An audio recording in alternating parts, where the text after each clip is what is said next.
নিত্যপণ্যের সহনীয় পর্যায়ে শুল্ক আরোপ, কলকারখানায় বিদ্যুৎ ও জ্বালানির নিরবচ্ছিন্ন সরবরাহ ও চাঁদাবাজি বন্ধ করা গেলে আসছে রমজানে দ্রব্যমূল্য স্থিতিশীল থাকবে।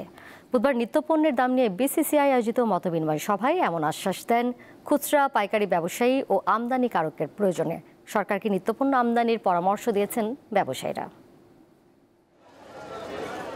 রমজান এলেই প্রতিবার অস্থিতিশীল হয়ে ওঠে তেল, চিনি, ছোলা, খেজুর ও ফলমূল সহ নিত্যপণ্যের বাজার। আসছে রমজানে এমন অস্বস্তিকর পরিস্থিতি দেখতে চান না ব্যবসায়ীরা। বুধবার রাজধানীর মতিঝিলে federation of Bangladesh chambers of commerce and industries FBCCI আয়োজিত মতবিনিময় সভায় একথা জানান তারা। ৩ কোটি টাকা খরচ হয় পরিচালন, তারা হয়তো অর্ধেক লস করবে। ব্যবসায়ীরা বলেন, বাজারে পণ্যমূল্য সহনীয় রাখতে চাঁদাবাজি বন্ধে সরকারকে কঠোর পদক্ষেপ নিতে হবে। নির্ভয়ে ব্যবসা করার সুযোগ চান তারা।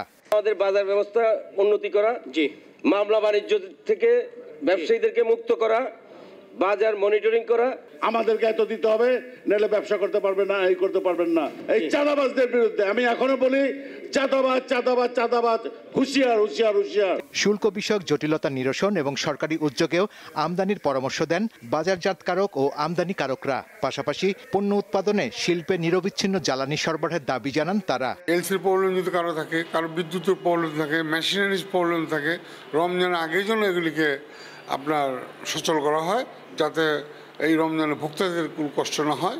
ইন্টারন্যাশনাল বাজার $500 বাজার আছে। এই মাল যদি তারা আনে, আমাদেরকে ঠিক মতো সাপ্লাই দেয়, তাহলে রমজানে ভোক্তারা কম দামে খাবে। FBCCIর পক্ষ থেকে জানানো হয়, ব্যবসায়ীদের সমস্যা নিয়ে বাংলাদেশ ব্যাংক ও রাজস্ব বোর্ডের সাথে আলোচনা করা হবে।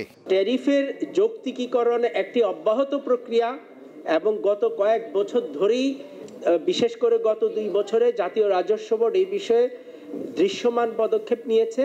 যার যার অংশে করণীয় তারা যাতে আশু ব্যবস্থা নেয়। রমজানের আগে নির্বাচনের কথা বিবেচনায় নিয়ে নিত্যপণ্যের দাম স্বাভাবিক রাখতে এবার আগে থেকেই উদ্যোগ নিয়েছে সরকার। বাজার সমিতিকে অনুরোধ করব, আমরা এই বিষয়ে সজাগ থাকব। শাহরিয়ার ইমন, দীপ্ত সংবাদ, ঢাকা।